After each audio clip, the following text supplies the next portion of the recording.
अत्यंत मंदकार विनाशनाय मंगल दीप स्थापयामि करोमि।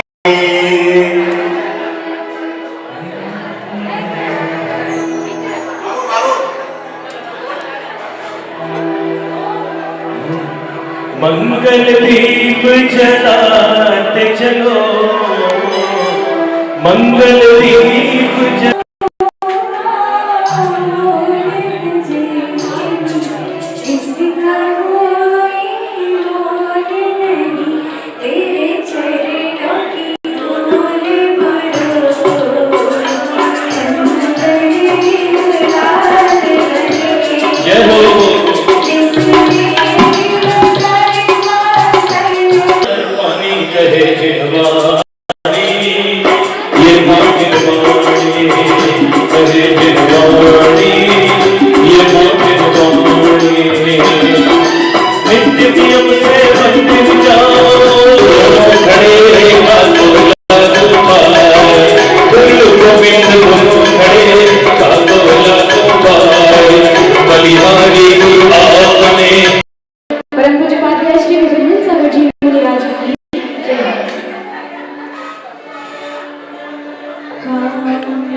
सभी लोग अपने हाथों को श्रीफल की आखिरी विधि पूज्य गुरुवर से निवेदन करेंगे।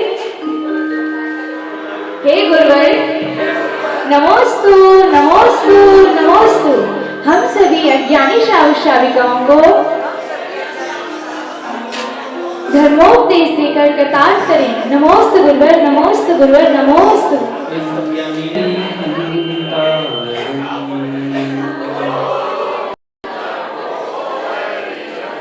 ओम नमो श्री सिद्धाणम,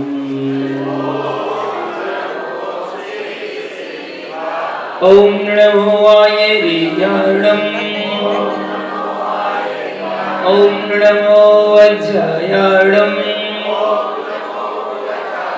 ओम नमो लोये सौखे साहुरम।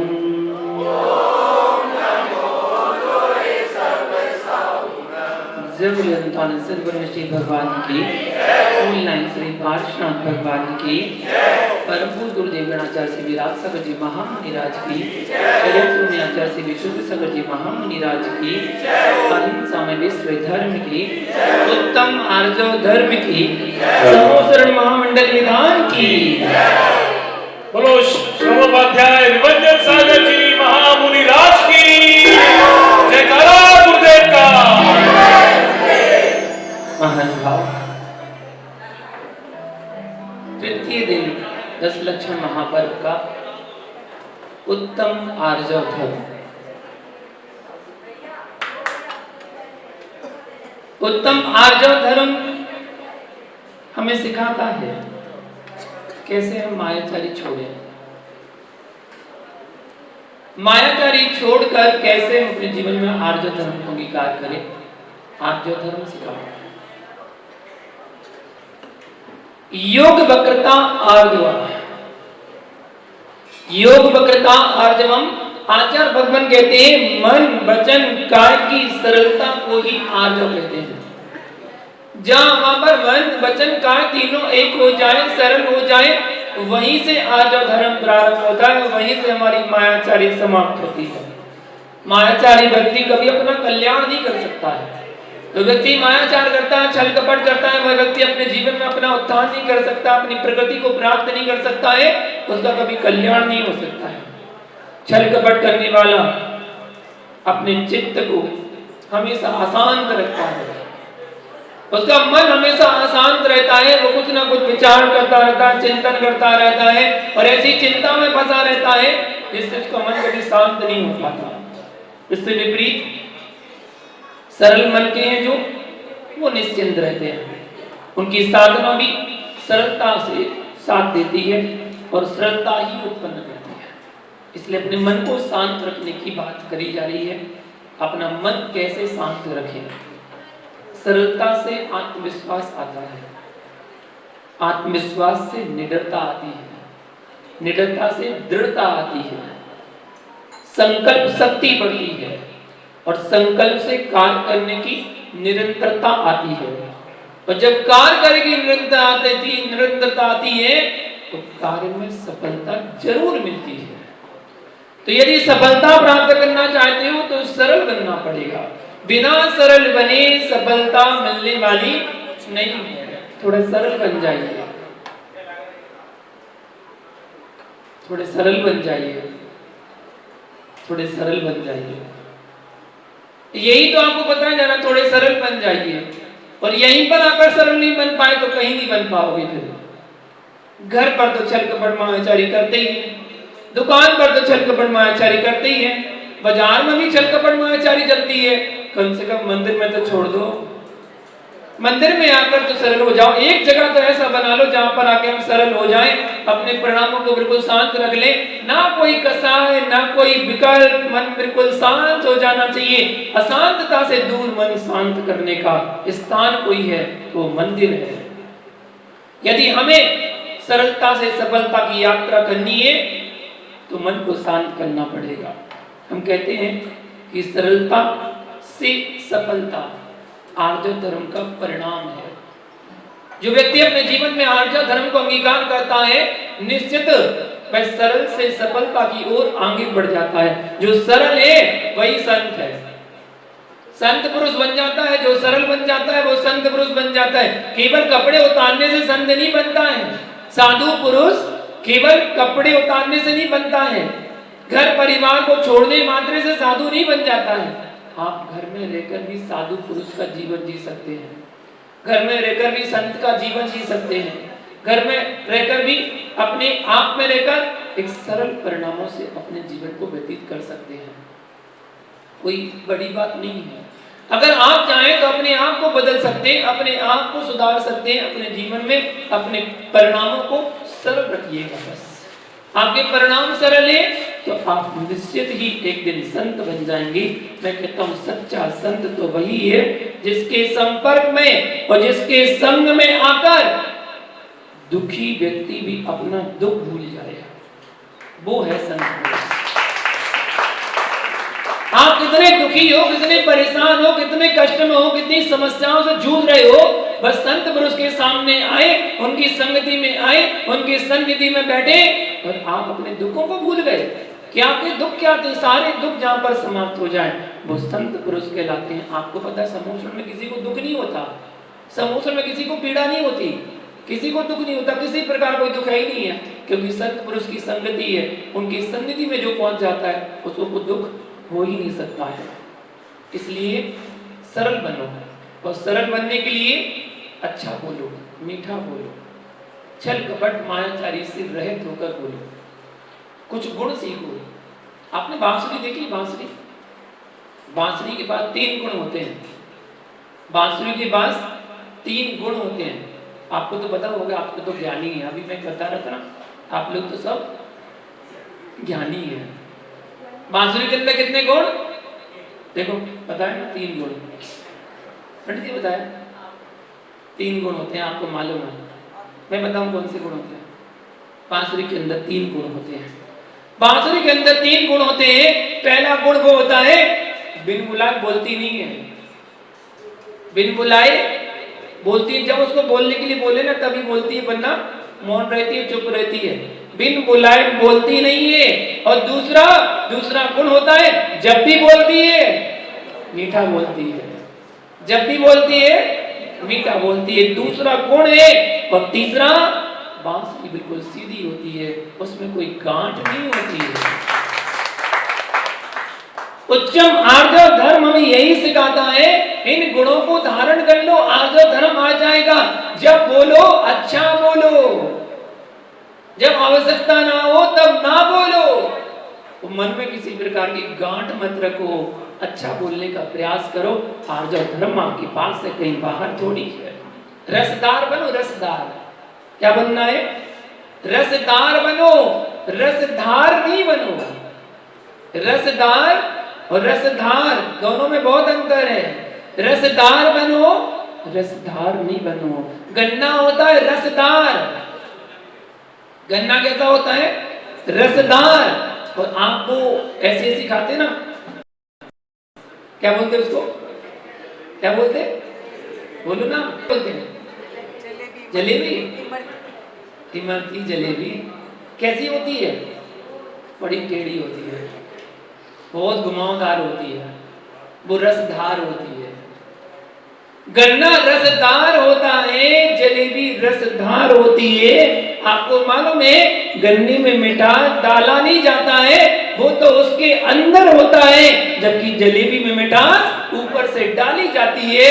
वो ऊपरी आवरण है, वो दिखावट है, अंदर से उसमें रस नहीं है। अंदर से ऊपर से रस डाला जा रहा है। गन्ना तो मीठा ही होता है, अंदर से मीठा होता है, अंदर भरा हुआ है रस उसके अंदर। हम रसदार बने, रसधार नहीं बने। पता चले बाहर कुछ है, अंदर कुछ है। बाहर हमारा आचरण कुछ चल रहा है, अंदर हमारे परिणाम कुछ और चल रहे हैं। ऐसे नहीं बनना, रसदार बनो। सरल व्यक्ति हंस की प्रवृत्ति जीता है, हंस की प्रवृत्ति, जबकि कपटी बगुले का आचरण करता है। सरल व्यक्ति हंस का आचरण करता है और कपटी व्यक्ति बगुले का आचरण करता है। वर्ण दोनों के कैसे है? समान है, दोनों सफेद है, व्हाइट है, डबल है, लेकिन दोनों का स्वभाव भिन्न भिन्न है। हंस सरोवर में मोती चुभता है और बगुला की दृष्टि केवल मछली पर होती है, वो केवल मछली पर शिकार करती है। बगुला से कागा भलो, भीतर बाहर एक। बगुला से तो चक हुआ अच्छा है, अंदर बाहर एक जैसा है, बाहर भी काला और अंदर भी काला, वो एक अच्छा है। बगुला तो बाहर कुछ है और अंदर कुछ है, अंदर बाहर एक जैसे बनने की कोशिश करो। यही हमें आर्य धर्म सिखाएगा। सरलता से बड़ा कोई वशीकरण मंत्र नहीं है, सरलता से बड़ा जीवन में कोई वशीकरण मंत्र नहीं है। इसलिए सरल बन जाओ। जिसका सरल मन होता है उसकी बस में सारी दुनिया अपने आप होती चली जाती है। 1 नहीं, 2 नहीं, 4 नहीं, 40 नहीं, 400 नहीं, सभी उससे जुड़ने का प्रयास करते हैं, सभी जुड़ते चले जाते हैं। उसको किसी को जोड़ने की आवश्यकता नहीं होती, वो किसी को जोड़ता नहीं है। व्यक्ति उससे जुड़ने के लिए लालायित होता है कि मैं इनसे जुड़ जाऊंगी, क्योंकि सरल परिणाम है, अंदर बाहर एक जैसा रहता है।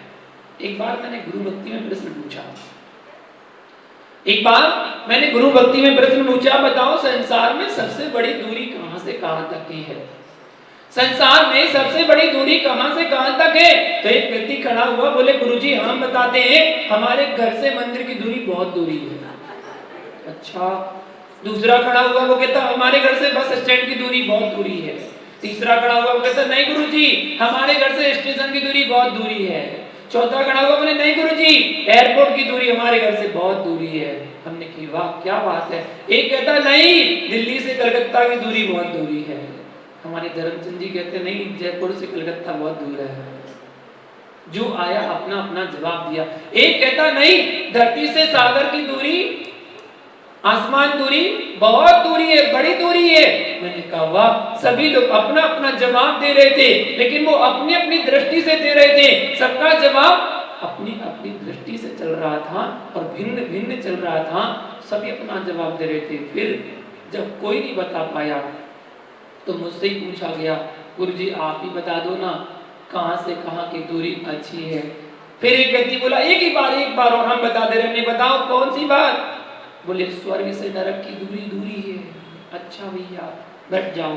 सबको बिठा दिया मैंने। बोले अब तो आप ही बता दीजिए सबसे बड़ी दूरी कहां से कहां तक की है। तो मैंने कहा ना धरती से आसमान की दूरी दूरी है, ना घर से बस स्टैंड एयरपोर्ट और ना स्टेशन की दूरी दूरी है, ना आपके घर से मंदिर की दूरी दूरी है। यदि जीवन में संसार में सबसे बड़ी कोई दूरी है तो तुम्हारी कथनी और करनी में सबसे बड़ी दूरी है। कथनी और करनी की दूरी सबसे बड़ी दूरी कहलाती है। हम कहते कुछ हैं और करते कुछ हैं। जो अपने जीवन में मजबूती में जीते हैं उनकी कथनी और करनी एक होती है। अपने जीवन में मजबूती के साथ जिए, मजबूती के साथ धर्म का पालन कीजिए, निश्चित आपकी कथनी और करनी एक हो जाएगी। आप कथनी करनी से दूर नहीं होंगे। आपकी कथनी और करनी जो आप कहेंगे वो आप करेंगे, तभी आपका जीवन आर्य धर्म में आ पाएगा। यदि आपको नर से नारायण बनने की यात्रा करनी है, आप नर से नारायण बनना चाहते हैं, यदि आप भील से भगवान बनना चाहते हैं, और यदि आप अपने जीवन में अपनी प्रगति करना चाहते हैं, यात्रा करना चाहते हैं, तो अपनी कथनी और करनी को क्या करना? एक करना पड़ेगा।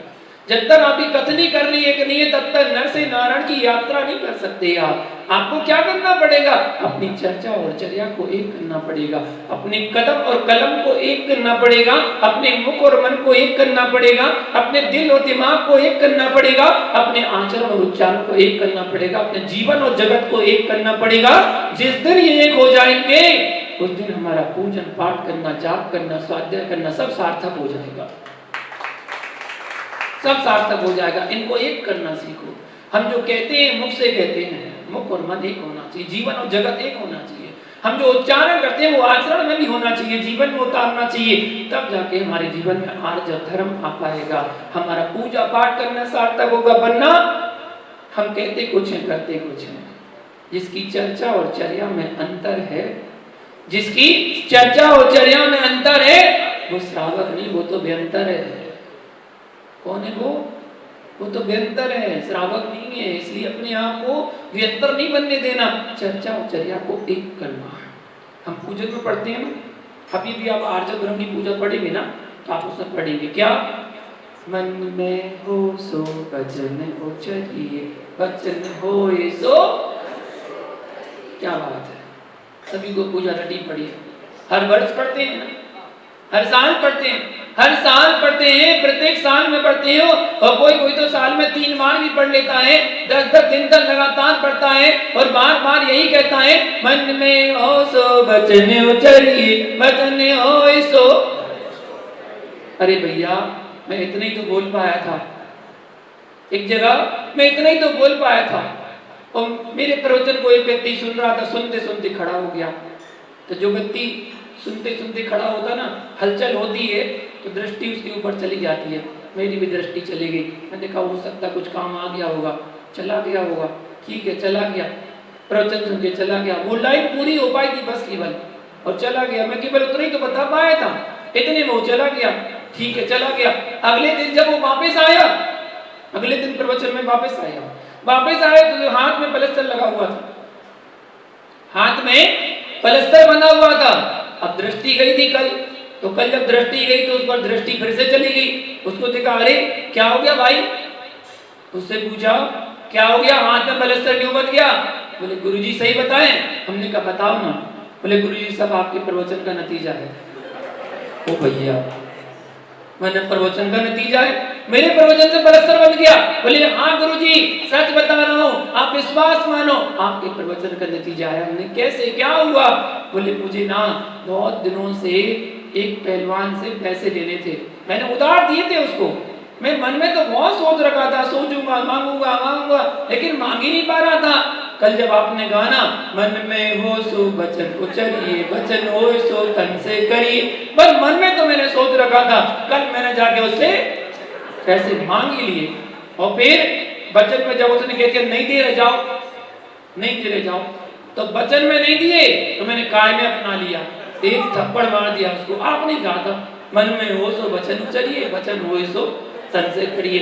अब मेरे वचन में आया और मैंने एक थप्पड़ मारा, मैंने तो थप्पड़ ही मार पाया था, उसने तो मेरा हाथ तोड़ दिया। ये सब आपके प्रवचन का नतीजा है। नहीं भैया, अर्थ का अनर्थ मत ले लेना, वरना ऐसे ही हो जाएगा। मन में हो सो वचन उचरिए, वचन हो सो तन से करिए। समझिए, अंदर बाहर एक होने के लिए कहा जा रहा है आपको, अपने अंदर से मायाचारी छोड़ने के लिए कहा जा रहा है, अपने अंदर से छल कपट छोड़ने के लिए कहा जा रहा है। आपको बताया जा रहा है कि आप किस प्रकार मायाचारी छोड़कर आर्य धर्म को कैसे अपने जीवन में अपना सकते हैं, ये आपको बताया जा रहा है। आज का व्यक्ति बस केवल 3 चीजों के पीछे भाग रहा है। जहां देखो दौड़ लगी हुई है, भागे भागे जा रहा है। बस या तो कर रहा है प्रदर्शन, या करता है प्रतिस्पर्धा, और या अपनी प्रतिष्ठा। बस 3 के पीछे भाग रहा है। प्रदर्शन की जिंदगी जी रहा है, दिखावे की जिंदगी जी रहा है, कुछ भी नहीं है अंदर, खोखला पड़ा है, कर्जे में डूबा है, मकान लोन पर लिया हुआ है, गाड़ी लोन पर है, गाड़ी लोन पर है, दुकान भी लोन पर है, सब कुछ लोन पर चल रहा है, टिकटॉक सूट पहन के घूम रहा है, सब दिखावे की जिंदगी जी रहा है, अंदर से खोखला है, अंदर उधर सही जिंदगी चल रही है। भिखारी ऐसा मांगता है तो एक भी ऐसा करना पड़ेगा, दिखावे की जिंदगी, प्रदर्शन की जिंदगी चल रही है, और प्रतिस्पर्धा इसी के साथ साथ है। दौड़ धूप भागो, आगे ना निकल जाए, तो मुझसे आगे ना निकल जाए, उसका प्रमोशन ना हो जाए। दौड़ की जिंदगी चल रही है, प्रतिस्पर्धा चल रही है, भाग भाग चल रही है। और तीसरा प्रतिष्ठा, मान सम्मान के पीछे भाग रहा है। मेरा सम्मान होना चाहिए, कैसे ही हो, मैं दान करूंगा तो मेरा सम्मान होगा, सबके सामने होगा, चाहे भले मुझे कर्जा लेके करना पड़े, लेकिन मैं दान दूंगा, सम्मान होगा, प्रतिष्ठा बढ़ेगी। भैया, हम जैसे हैं वैसे बनने की कोशिश करें, छल कपट को दूर करें, अंदर बाहर एक जैसा रखें, वरना ठीक वैसे ही होगा। एक व्यक्ति एक फोटोग्राफर के पास गया फोटो खिंचवाने के लिए। कहाँ गया? फोटो खिंचवाने के लिए गया, और उस व्यक्ति ने कहा मुझे फोटो खिंचवानी है। तो फोटोग्राफर कहता कौन सी वाली, कौन सी वाली, कौन सी वाली? भाई फोटो तो फोटो होती है, कौन सी वाली? तो बोले नहीं, हमारे यहाँ फोटो 3 प्रकार की हैं, 3 प्रकार की। बोले बताओ कौन सी वाली? बोले 10 रुपए वाली, 20 रुपए वाली, 30 रुपए वाली। महंगाई बढ़ रही है ना, 10 रुपए वाली, 20 रुपए वाली, 30 रुपए वाली। तो बोले अरे ये तो समझ में नहीं आया भाई, थोड़ा एक्सप्लेन करेंगी, मैं भी तो जानूं 10 रुपए, 20 रुपए, 30 रुपए वाली फोटो होती कौन सी है? बोले 10 रुपए वाली फोटो। बोले जैसे आप हो वैसे रहोगे, जैसे आप हो वैसी फोटो खिंच जाएगी 10 रुपए में। बोले अच्छा, और 20 रुपए वाली कैसे हो? बोले जैसे आप नहीं हो वैसी फोटो खिंच जाएगी 20 रुपए में। बोले अच्छा। बोले 30 रुपए में? बोले 30 रुपए बोले जैसे आप ना हो और ना कभी होगे ऐसी फोटो खिंच जाएगी,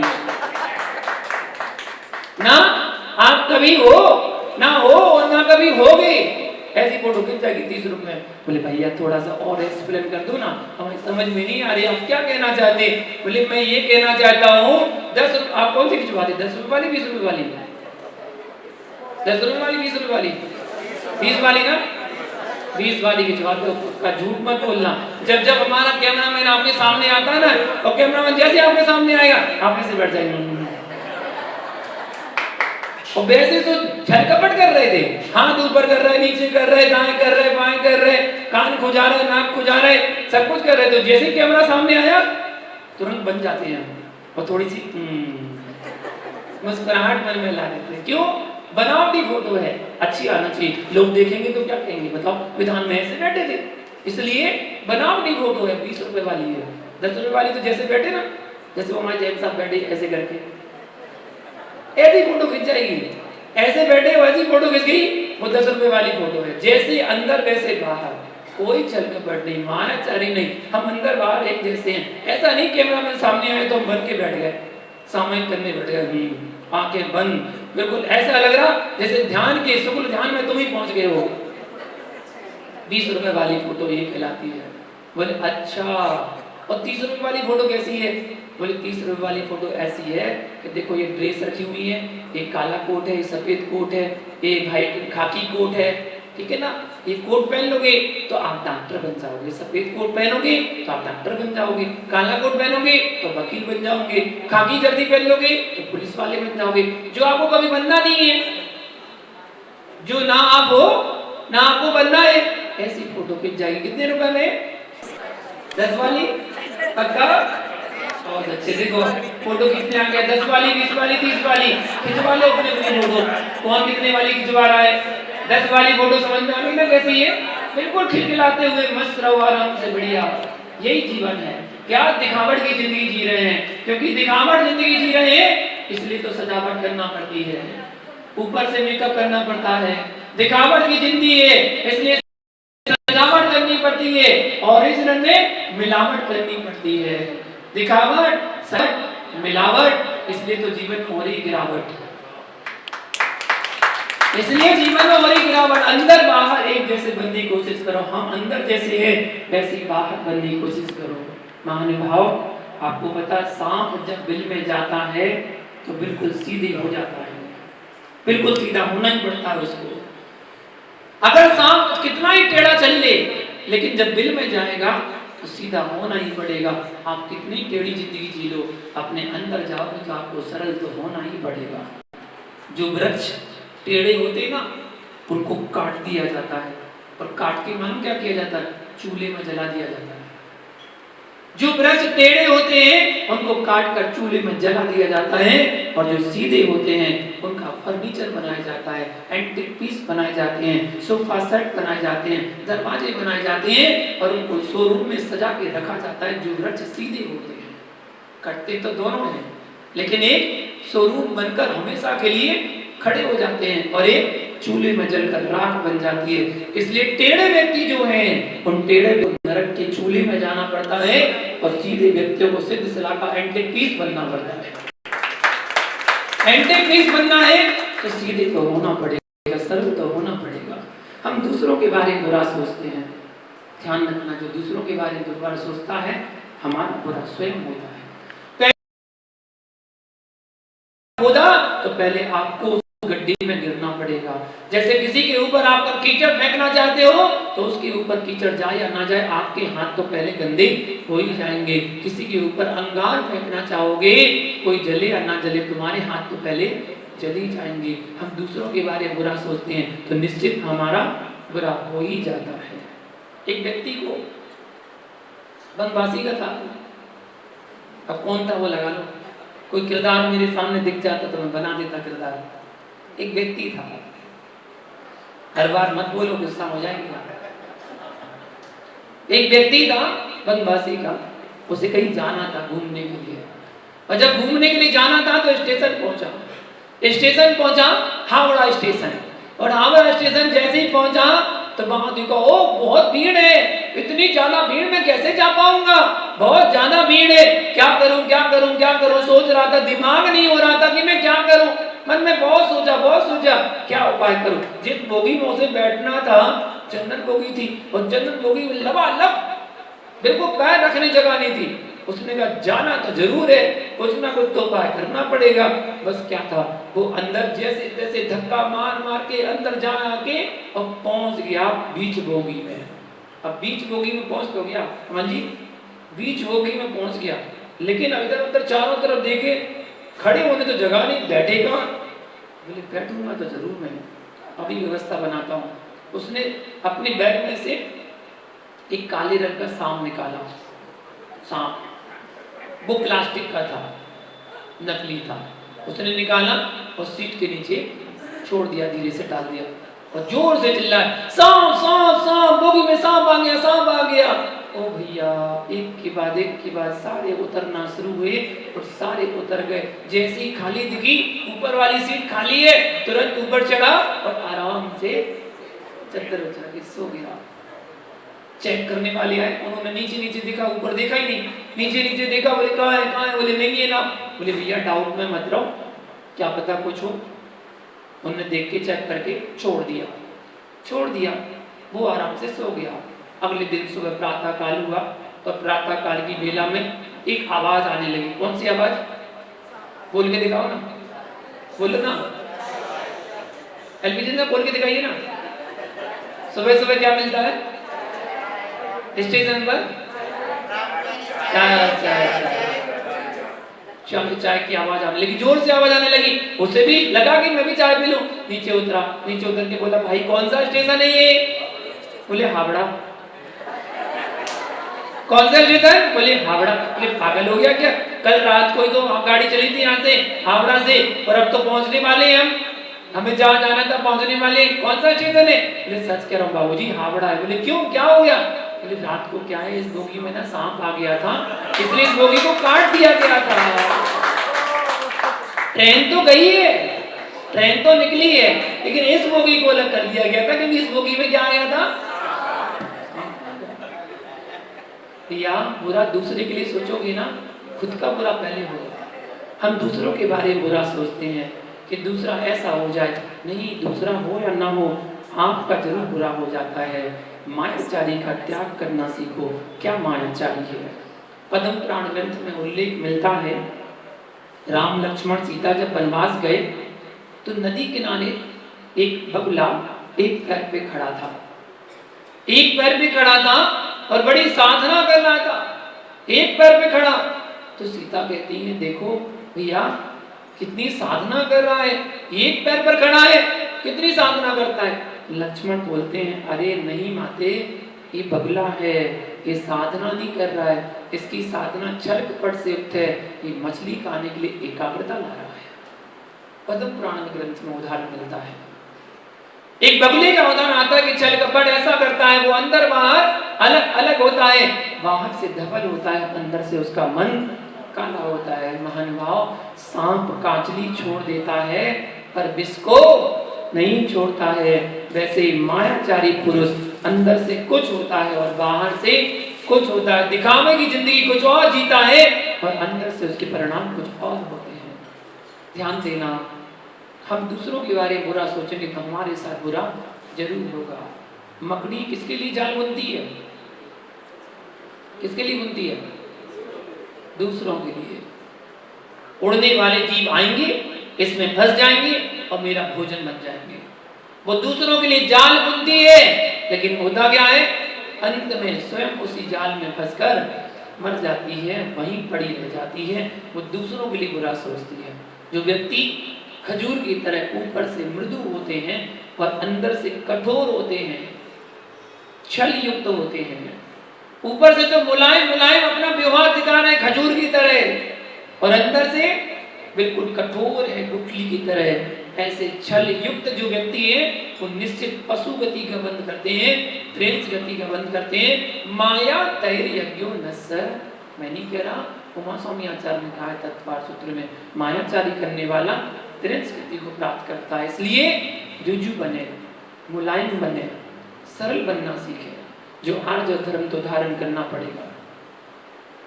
अगर आपको सरल बनना है, ऋजु बनना है, तो आर्य धर्म को धारण करना ही पड़ेगा, मायाचारी को छोड़ना ही पड़ेगा। लेकिन क्या करें, मायाचारी करने वाला अपना स्वभाव नहीं छोड़ता है, चाहे कुछ भी हो, कैसा भी हो। मैं नहीं कहता, माताओं बहनों ध्यान से सुनना, आपसे मैं नहीं कह रहा, शास्त्र कहता है कि स्त्री का स्वाभाविक गुण होता है। कौन सा?